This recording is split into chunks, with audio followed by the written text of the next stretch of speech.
Hello everyone, this is Tidris. Today I'm going to be doing another video in my Life of a Project video series, this time for my track Meladon, out now on Colors Volume 2. And as usual, I'm going to be taking you through the different versions of this track, all the way from the first idea to the final mix and master. So with that, let's get into the first project.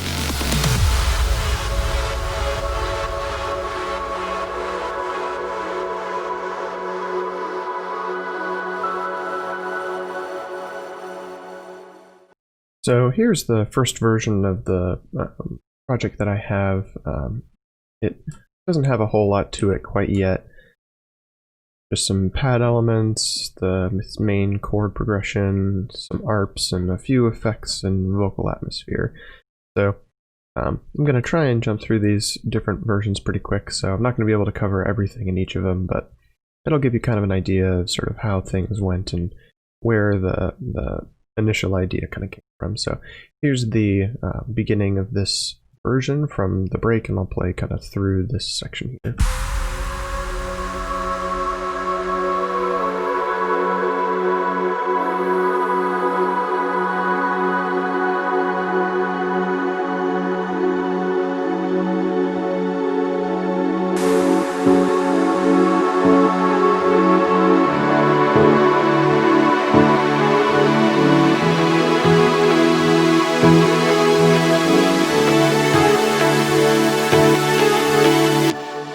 So, a lot going on here. Obviously the mix is still pretty bad. Haven't really done much mixing or leveling yet, just kind of getting ideas down. The main thing here that kind of started this idea was this chord progression here for this piano. It's not super complicated, but it's just a nice, simple chord progression, and that's the Maverick from Native Instruments. And it has a pretty severe high cut on it to kind of remove some of the harsh high-end frequencies from it and just give it kind of a nice subdued kind of quality. And at this point in the project, it's kind of getting drowned out by these kind of trancy pads here.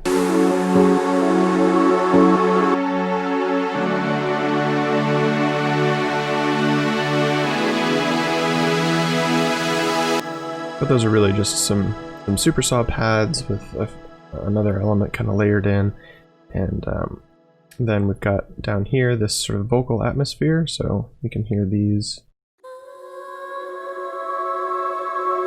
And these just help kind of fill in the atmosphere of the track and kind of give that sort of ethereal quality.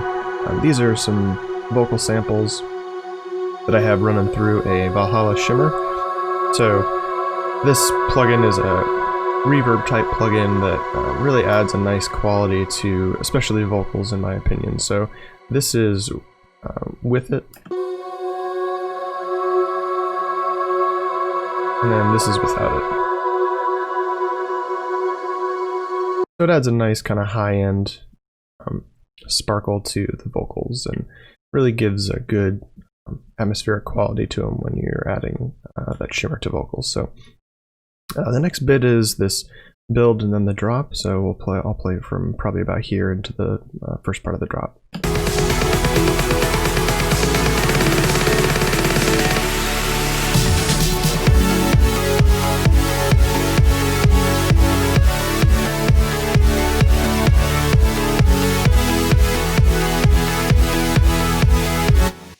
So as you can kind of hear, the drop is a little sad at the moment. There's really not a whole lot going on, really just got a kick, a little bit of bass frequency, and then these kind of chords here. So still a lot to be done to kind of make this a much more impactful drop. And right now I've just got these two kind of layers for chords. So got two versions, I think, of Silent here. So this more super saw layer. It's doing a lot of the heavy lifting, and then there's this other silent layer that's got more of a pulsy sort of quality to it.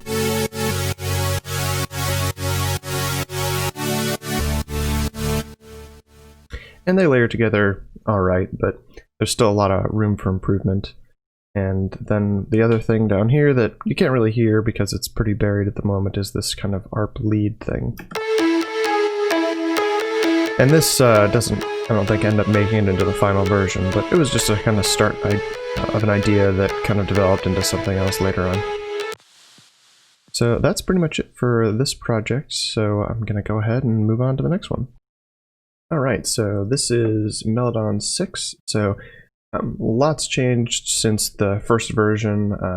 I've added in some drums, which you can see here in blue, and then I've also got the full arrangement, obviously, so it's not a super complicated arrangement. It's pretty standard when it comes to the sort of progressive trance world, but got a 32-bar intro, this 32-bar bass section, breakdown into a build, into a drop, and then into a little smaller breakdown into the outro. So the only weird thing with this is this kind of more extended breakdown here at the end.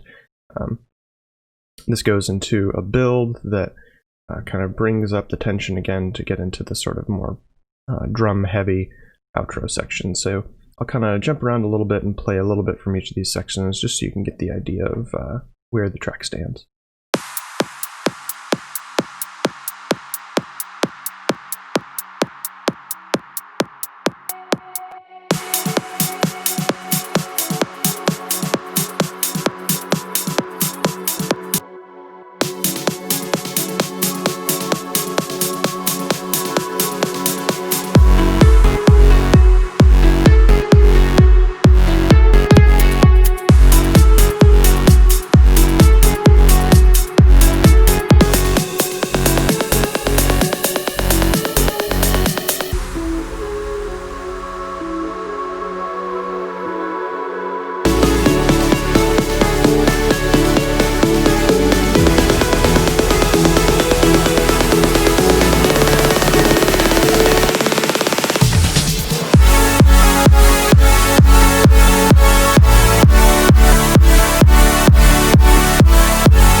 So, not really a ton to write home about quite yet. The drums in the beginning are pretty simple. There's really not a whole lot going on. This bass here at the beginning kind of leaves a lot to be desired. It's fairly meh. You can kind of solo it here. I called it Bass 1 because I'm super creative with my instrument naming schemes. And I'll add in the kick for a little context. The kick is quite a bit louder. The intro bass doesn't really have a ton going for it, so a lot to still be done. Added in some of these drum elements here, so got a lot of different layers here, kind of doing similar but different things. So I've got this group called Groovy, which is really like all the hats and shakers to kind of give it that groove. And there's just a couple different elements. So there's a shaker here. There's a kind of reverse hat here. More metallic hat.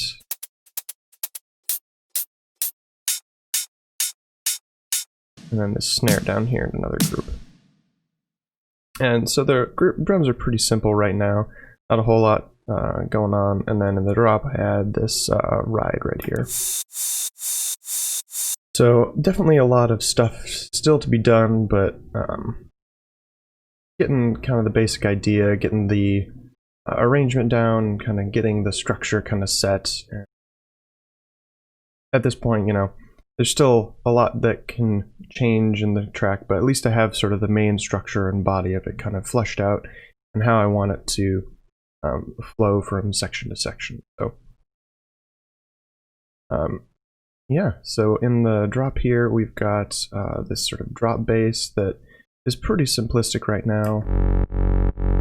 It's really just a sub with a distorted saw, and this is a sawtooth-like shape, and then this is a saw that are just pretty basic. There's a little bit of saturation and some EQ on them, and those will get a little bit more complicated as we go.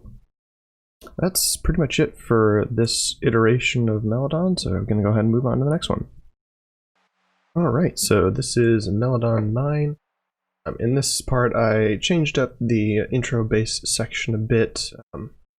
Instead of being that pattern that we showed you in that last video, it's really just straight, almost a whole note, just offset a little bit from the kick. So.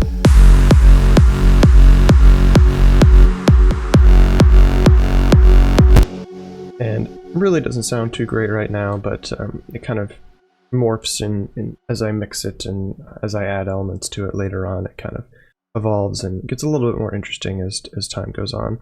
So other elements that I've added are a whole bunch of effects. So got a whole bunch of risers in here now, and uplifters, downlifters, impacts, all that sort of stuff. So I can kind of just play this group real quick. So lots of risers, some white noise, got that vocal hit down here.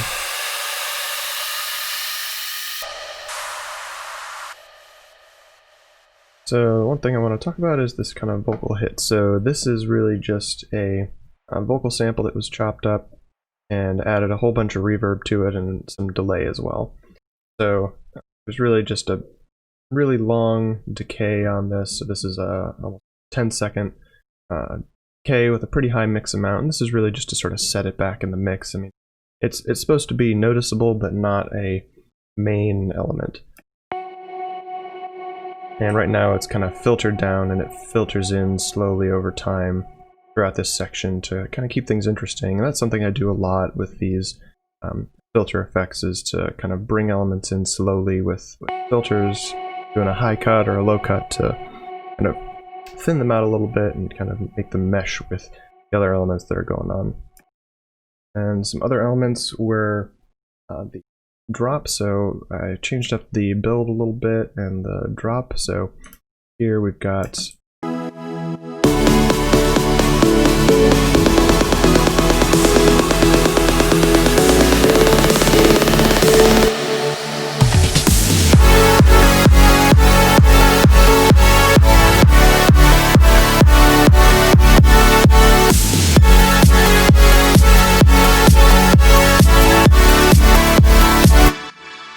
So in here I changed up the drums for the build a little bit, so I've got a few build snares here that are just doing the normal thing that build snares do, and then I've got some prida snares and drum fills that are further building the tension. So this is just a prida snare here that's playing every couple of quarter notes to just kind of emphasize the build snare that's going on up here. And then got the rest of these fills, which are really just some drum samples that are chopped up, and along with some prida snares to kind of fill in the gaps. So nothing too complicated there, but it's definitely better than the build that I had before, but there's obviously still a lot of work to be done. So in the drop, we've got this new element that I added called scale down, which is surprise, surprise, a whole bunch of notes played down the scale. So this is a pretty simple sound right now. I think it morphs into a different sound later, but the main idea is kind of the same. So it sounds like this right now.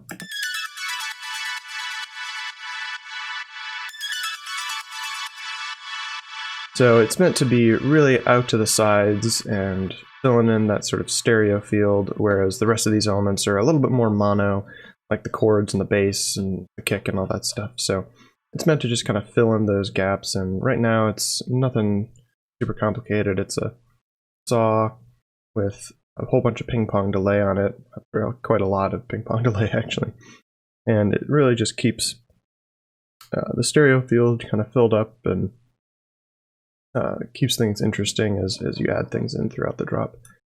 Yeah, everything else is pretty much the same. So we'll go ahead and move on to the next one. Alright, so this is Meladon 18, so moving right along.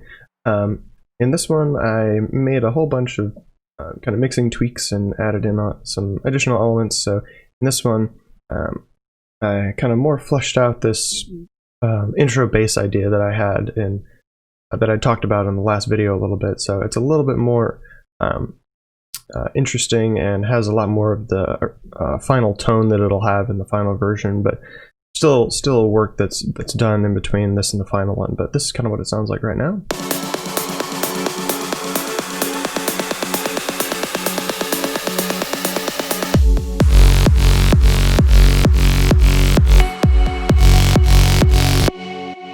So it's got a lot more of an interesting tone to it, and it allows this section to be a little bit more interesting because there's a lot more going on with that sound. It isn't quite as stagnant and weak, and it's a little bit better mixed with the rest of the elements here. So the kick and the bass have a much neater relationship than they have in the past projects. So the other couple things that have changed is I changed up this breakdown section a little bit. So the piano melody changed a little bit, so we can go into that real quick here.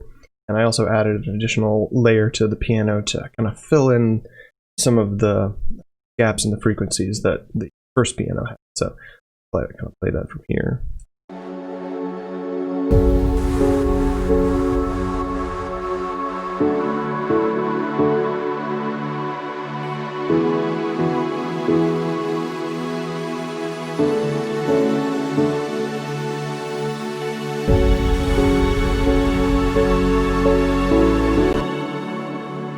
So the piano melody changed a little bit. Instead of having a more rhythmically busy pattern, I opted to extend this note a little bit to kind of keep the tension or keep the energy low for this first, or I guess second 8 bars of the breakdown, and then it slowly builds up. So here the pattern is much more busy, have these much more repeating notes along with some additional notes to keep things interesting. So that really just helps keep the energy low and then brings it up a little bit more slowly here. So for this piano, this is what it sounds like on its own with both of the piano layers.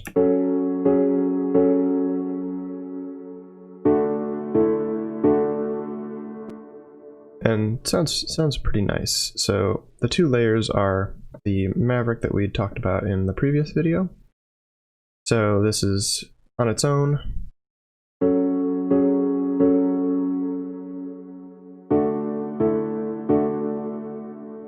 So it sounds pretty good, but it does lack some of that kind of high frequency energy. So I added in this second piano, which is yet another piano from Native Instruments, the Giant.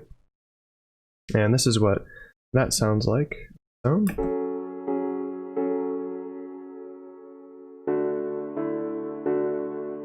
it's much lower in the mix, not as much going on, but adds a nice quality to this piano section and kind of makes them seem much more like a cohesive element when both of them are playing. So this is what they sound like together, and then I'll mute each of them individually.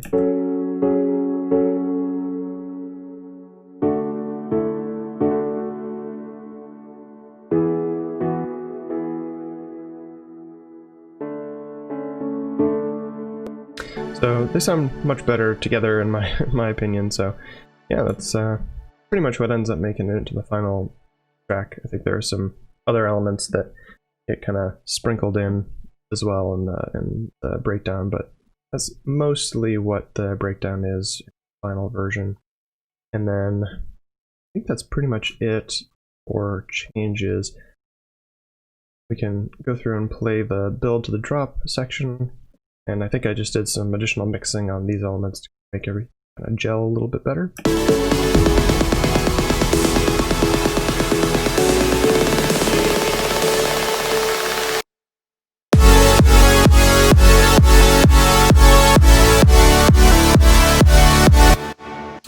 So I forgot about this, but I was playing around with this idea before the drop. So I got rid of all of the pre-drum fills because I wasn't super happy with how those were going, and I was playing around with this idea of kind of muting everything for this little section, these two quarter notes.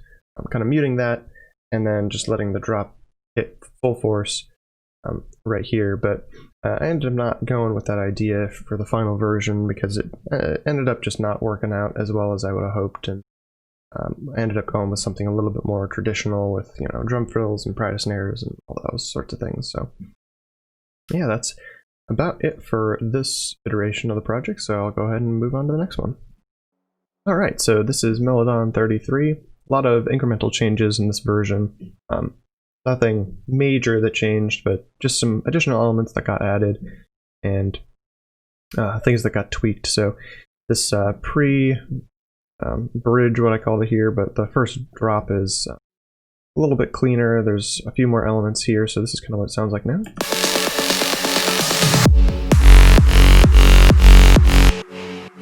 So I've got a couple additional elements here that kind of make this transition very abrupt, which is kind of what I was going for. I wanted everything to kind of build, and then I wanted everything to kind of cut, and then this first kick hit, and then the bass would come in. So one thing that kind of helps facilitate that is this reverse clap I've got here. So this is what it sounds like on its own. And it's not a very complicated element. I mean, it's literally just a clap sample that I reversed, but it adds a nice quality to this transition here and really helps it kind of come to a point so that you get that swooshing into the transition, and then immediately this kick hits. So you can kind of hear it if you listen real carefully in the full mix.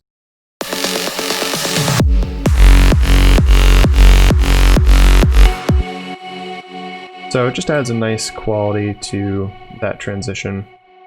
The other element I added was this bass in the intro section, so it's really just being filtered in here. You can see with this auto filter right here. So it's not really very evident. You can just hear the top end, so not necessarily a normal way of doing the transition, and it just adds in this element to kind of tease it for the next section. So the next thing that I added was this intro piano, which you can hear right here.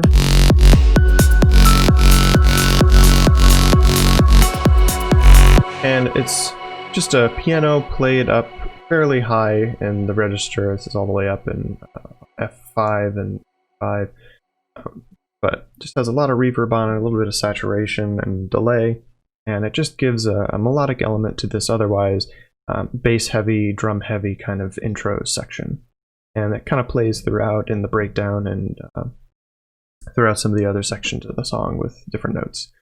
So the next thing I wanted to talk about here was this atmospheric element in the breakdown, which I really like, and I think it added a nice kind of quality to this breakdown. So I'll solo it out here. So you can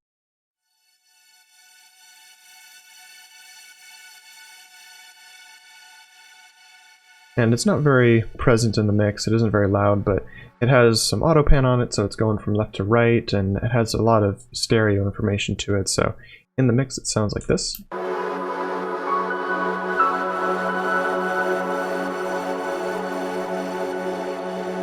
And it just adds a nice kind of floaty part to this breakdown. I also extended the breakdown another 8 bars just to give it a little bit more length.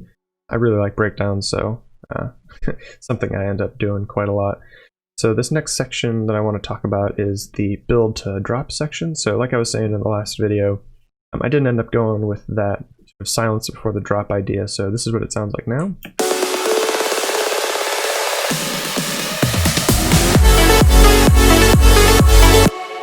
So the two main elements here that I want to talk about are the bass and the chords. So they've got a pitch bend on them right here, so it goes from, I think it's like a -2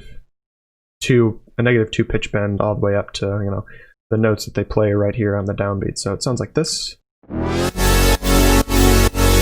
And it's just a nice, somewhat different way of doing a transition into a drop rather than just doing risers and drum fills right up to the downbeat, or doing like a pride snare right here. I do pride snares, but I do this as well, so it adds a little bit of interest doing both of these rather than just one or the other. So the next element that I added was this main ARP in the drop.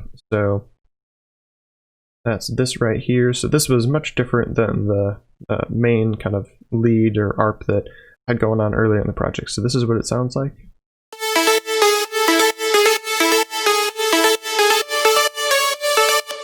And it's made up of two layers. One is this first layer that's doing most of the heavy lifting. And then the other layer is this kind of more clicky, transient kind of layer. And here they are together again, and I'll mute this transient layer here.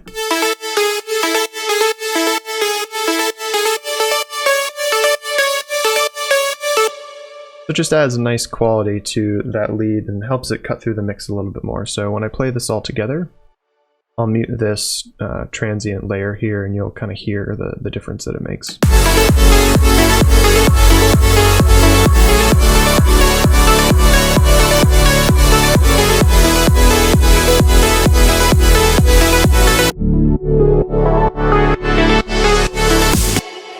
So you can kind of hear it doesn't cut, this main ARP doesn't really cut through quite as well when this transient layer is turned off. So it really helps to make that lead kind of cut through the mix and make it so that you can hear it with all the other elements going on.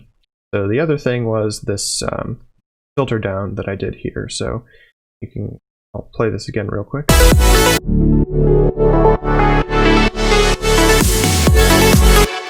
And I really like that effect. It is just really cool to do.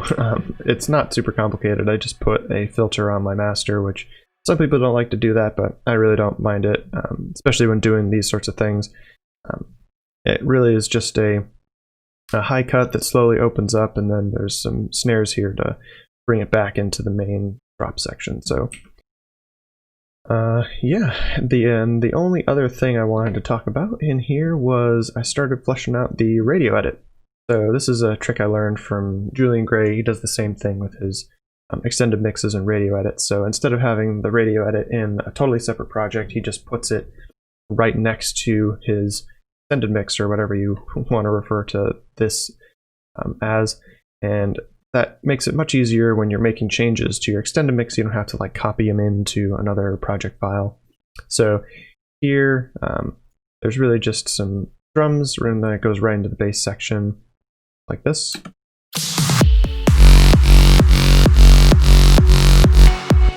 And this is pretty much the same from here to the drop, and then there's a different kind of outro that I have in the radio edit that I'll play at the very end with what it finally ended up being, just so you can kind of hear that on its own. So that's pretty much it for this iteration. I'll go ahead and move on to the next one. Alright, so this is Meladon 40. This is another very incremental project, mostly mixing tweaks, and nothing super large changed in this version from the last version. Minor mixing things, changed levels, those sorts of things. So nothing huge, but one thing I did want to talk about was this intro bass element. So I've got some reverb on here, but I did it in a somewhat different way than you might expect. So this is kind of what it sounds like.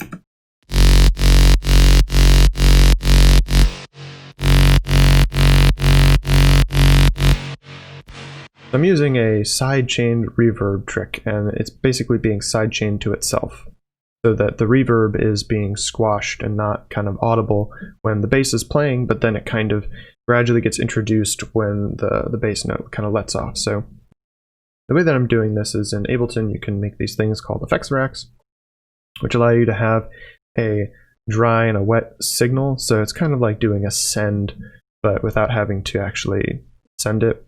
I prefer to do stuff right on the bus rather than sending, but that's just personal preference. So the way that it works is you have a dry channel, which basically has nothing on it. So this is only the dry signal, there's no effect. And then you have a wet signal, or a wet chain, that has the reverb and all the effects on it that you want. So the way that this works is you have the sidechain input as the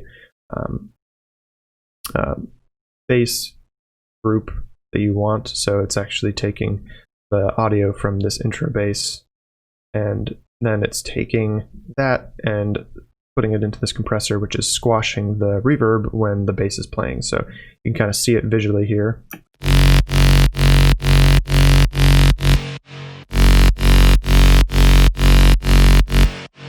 And you can really tell when I pause it how that kind of reverb sort of rings out. And that just adds some additional interest to the bass, where otherwise it would be rather stagnant and stale. So the other elements that I wanted to talk about were in the drop section. So I haven't talked about it since the version that I first introduced them, but I've got this scale down here that I'll unfreeze real quick. So this was in one of the projects that we talked about quite a few revisions ago, but this is kind of what it sounds like now.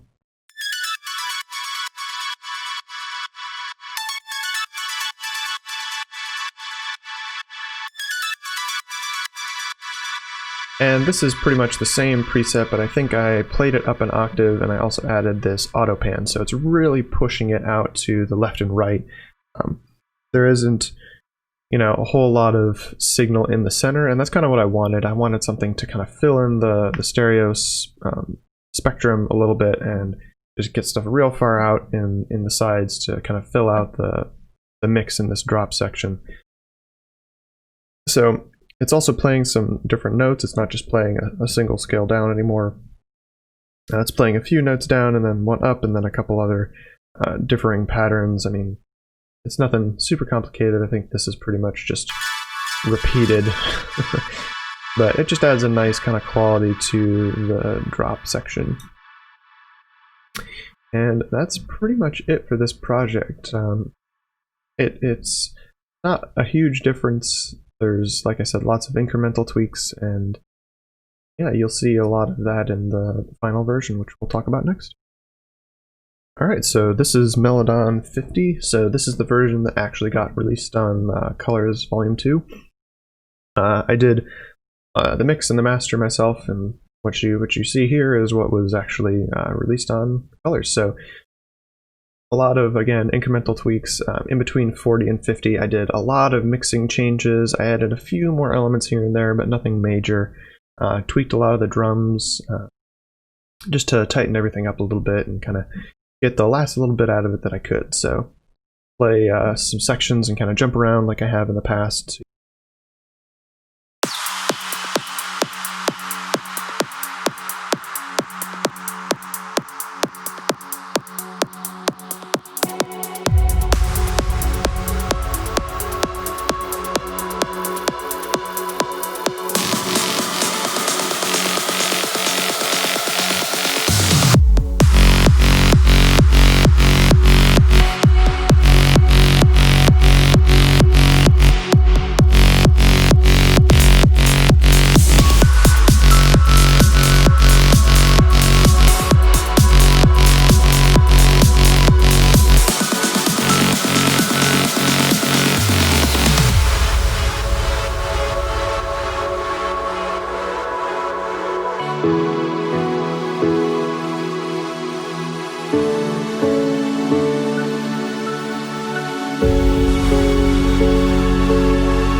Alright, so that's kind of the main idea of it.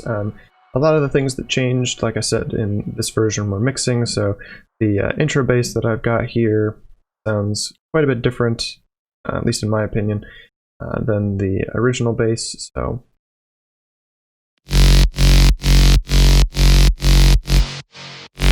much more well-rounded and has an overall nicer quality to it. Got rid of some of the sort of phaser effects that were on it that were kind of making it a little weird, and have that reverb effect on it that I really like. So the next couple things that changed is I added in a few more fills here and there to keep things interesting. So I've got these ones here that we can play real quick.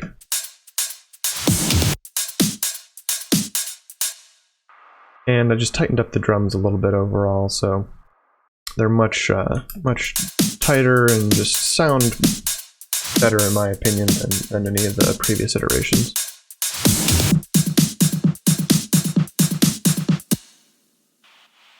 So that's pretty much it for those. In the breakdown, we talked about this a little bit in the last one, but I got this intro piano that plays some different notes throughout, so here it is playing some.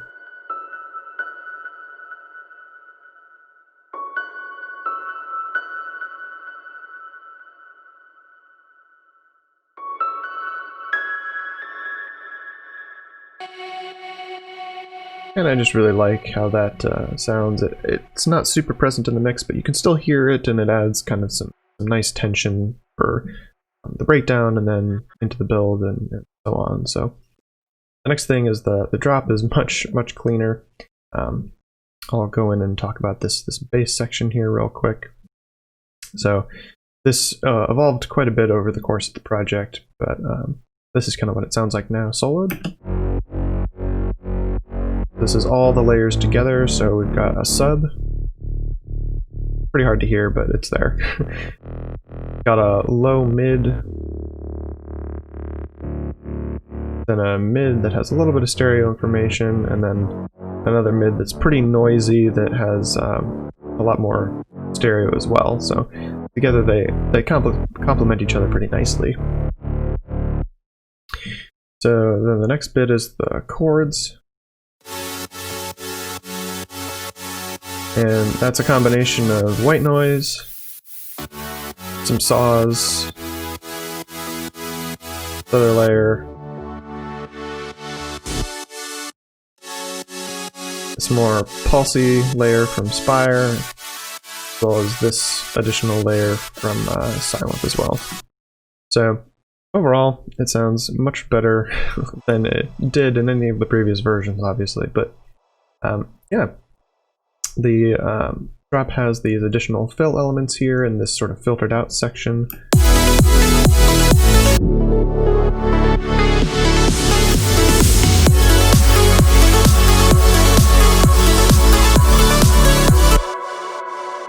So that really helps just keep things interesting and build some tension up to this next part of the drop and kind of keep the listener engaged. So really that's pretty much it. I can talk about the master real quick here. So this is probably a bit overkill, but you know, that's how it goes sometimes. So I've got quite a bit of stuff going on here.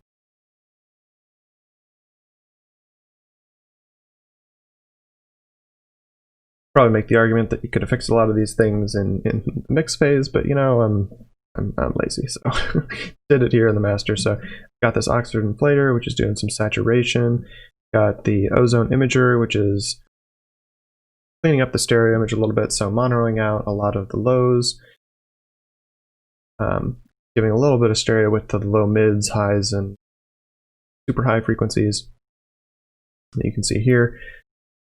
And then I've also got several EQs that are all sort of cutting some nasty frequencies that I wasn't a huge fan of, as well as doing a low cut of the sides. Get rid of some of those sub-frequencies from the sides, which you don't really need, in my opinion. So I'll just play the drop here real quick, and then I'll turn these EQs off and on just so you kind of hear what they're doing.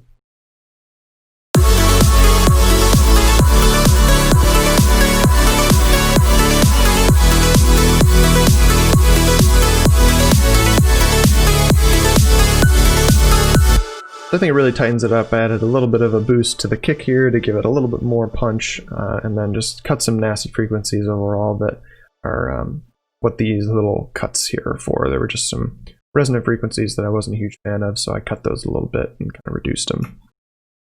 Next, I've got some saturation, which is just adding some nice harmonics. I've got this sausage fattener, which is really not doing all that much. It's just got 2% on this fatness knob, which just adds a little bit of distortion. It's pretty hard to hear. Then an OTT, again, at a very low mix amount, and then a multiband compressor that is at 100%, but it's doing just some multiband compression to kind of bring all the layers together. So the glue compressor here, this is really to get a lot of the loudness. It's doing a lot of the heavy lifting to really get the loudness to the point that I would like it, and then this glue compressor here is actually acting as a hard clipper, so it's just cutting off some of those sharp transients that might not need to be there, that are kind of inadvertently triggering the limiter that I have here. So this is just a Pro L, and it's doing only 3.5 dBs of gain input, so it's not doing a ton, but you can kind of see here. So a lot of the loudness is achieved sort of in these plugins here.